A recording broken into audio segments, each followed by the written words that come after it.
Viewers আসসালামু আলাইকুম, welcome back to my channel. আমি আজকে আপনাদেরকে তৈরি করে দেখাবো বেবি ফুড।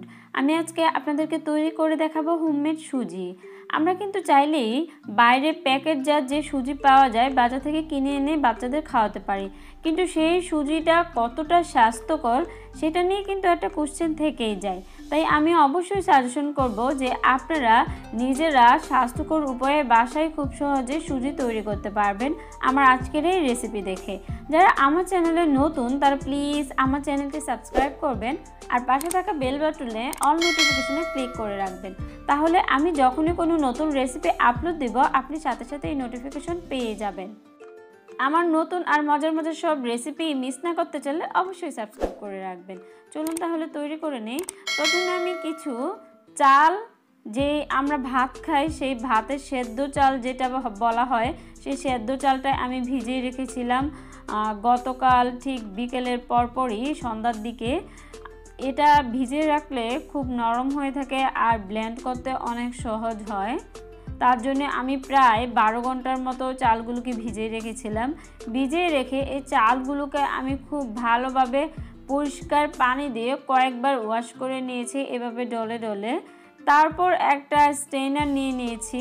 সেই স্ট্রেনারের মধ্যে, বা আপনারা চাইলে ঝরিয়েও নিতে পারেন, সেই ঝুড়ির মধ্যে আপনারা চালের পানিগুলোকে ভালো মতো ঝরিয়ে নেবেন। এতে করে পানি যা আছে সব নিচের দিকে পড়ে যাবে আর পানিগুলো থেকে চালগুলো আলাদা হয়ে একদম চালগুলো কিছুটা ঝরঝরে হয়ে যাবে। তারপর আমি সেই চালগুলো মোটা একটা তলে বিছিয়ে সেই তলেতে ছড়িয়ে দিচ্ছি। এতে করে চালগুলো খুব ভালোভাবে শুকিয়ে যাবে। ফ্যানের নিচে দিয়ে কিন্তু শুকাতে হবে। আপনারা চাইলে রোদে দিয়েও কিন্তু শুকাতে পারেন, তাহলে আরও বেশি ভালো হয়। আর যাদের কাছে রোদ না থাকবে তারা আমার মতো তলে বিছিয়ে ফ্যানের নিচে দিয়ে এগুলোকে শুকিয়ে নেবেন। দেখুন শুকানোর পর ঠিক এইরকম ড্রাই হয়ে যাবে, একদম ঝরঝরে চালগুলো হয়ে যাবে। তারপর আমি নিয়ে নিচ্ছি একটা এইরকম ব্লেন্ডারের যে ছোট জারটা থাকে গ্রাইন্ড করার জন্য, সেই জার নিয়ে নিয়েছি। আর তার মাঝে কিন্তু 3 ভাগের 1 ভাগ দিয়ে দিচ্ছি। দেখুন খুবই অল্প পরিমাণ দিতে হবে, এটা কিন্তু একদম পুরোপুরি ভরে দেওয়া যাবে না। তারপর হাই স্পিডে আমি এটাকে ব্লেন্ড করতে থাকবো যতক্ষণ না ব্লেন্ড না হয়। একদম মিহি করে আমি ব্লেন্ড করে নিয়েছি। দেখুন ঠিক এমন করে ব্লেন্ড করে নেবেন। আমি ভালো মতো ব্লেন্ড করে নিয়েছি। এখন আমি একটা চালের গুঁড়া চালনির জন্য যে চালনি পাওয়া যায় চিকন ছিদ্রযুক্ত, সেটা আমি নিয়ে নিয়েছি। এভাবে আমি নিয়ে এগুলোকে চেলে নেব। এতে করে উপরের যে দানাগুলো আছে সেগুলো আলাদা হয়ে যাবে আর মিহি দানাগুলো নিচে পড়ে যাবে। চালনির উপরে যে দানাগুলো থাকবে সেগুলো আপনারা আবারও গ্রাইন্ডারে ব্লেন্ড করে নেবেন, তাহলে কিন্তু এগুলো একদম মিহি হয়ে যাবে। যখন এরকম মিহি হয়ে যাবে ঠিক তখনই কিন্তু আমি একটা ফ্রাই প্যানে নিয়ে নিয়েছি ফ্রাই প্যানের মধ্যে। তারপর চুলার আঁচ লো করে এগুলোকে অনবরত নাড়াচাড়া করে টালতে থাকবো। আমি এখন যে কাজটা করছি সেই কাজটার নাম হচ্ছে টালা বলা হয়, যে চালগুলোকে খুব ভালোভাবে ব্লেন্ড করে তারপর চালের গুঁড়া হওয়ার পর এগুলোকে ভালোভাবে টালতে হবে। এই কাজটা করতে সময় একটু বেশি লাগে, প্রায় 5 থেকে 10 মিনিট সময় লাগতে পারে চালের গুঁড়ির অনুপাতে। কিন্তু চালের যেই আপনার দানাটা সেটা কিন্তু মিহি হতে হবে। আর ব্লেন্ড করার পর এগুলোকে ফ্রাই প্যানে বা কড়াই নিয়ে খুব ভালো মতো আপনার টালতে হবে।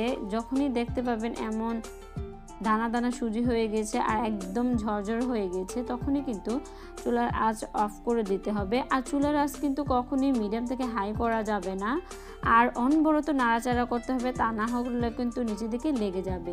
যখনই এরকম হয়ে যাবে চুলার আঁচ অফ করে সাথে সাথে অন্য একটা পাত্রে ট্রান্সফার করে নিতে হবে।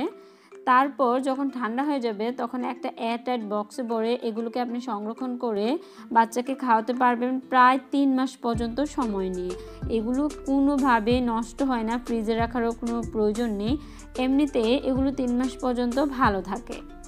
আমি আবারও বলছি, আপনার সুজিগুলো হয়েছে কিনা তা বোঝার ভালো উপায় হচ্ছে আপনি সুজিগুলো টাচ করলে বা আপনি যখন নাড়বেন তখনই দেখতে পারবেন একদম দানা দানা হয়ে গিয়েছে আর একদম ঝরঝরে হয়ে গিয়েছে। যখন এমন হবে আর কালারটা কিছুটা চেঞ্জ হয়েছে তখনই বুঝতে হবে সুজি রেডি হয়ে গিয়েছে। তখন আর জাল করার প্রয়োজনে তখন চুলার আঁচ অফ করে দেবেন। আমি কিভাবে হেলদি ওয়েতে কী উপকরণ দিয়ে সুজি বানিয়েছি আমার বাচ্চার জন্য, আপনারা চাইলে সেই রেসিপিটা আপনাদের সাথে শেয়ার করতে পারি আপনারা যদি বলেন। আশা করি রেসিপিটি ভালো লেগেছে। ভালো লাগলে অবশ্যই লাইক, কমেন্ট আর বেশি বেশি শেয়ার করবেন। আর যারা এখনও সাবস্ক্রাইব করেনি তারা আমার চ্যানেলে প্লিজ সাবস্ক্রাইব করে রাখবেন আর পাশে থাকা বেল বাটনে ক্লিক করে রাখবেন।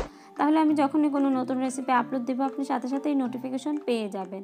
আজকের মতো বিদায় নিচ্ছি। আল্লাহ হাফেজ।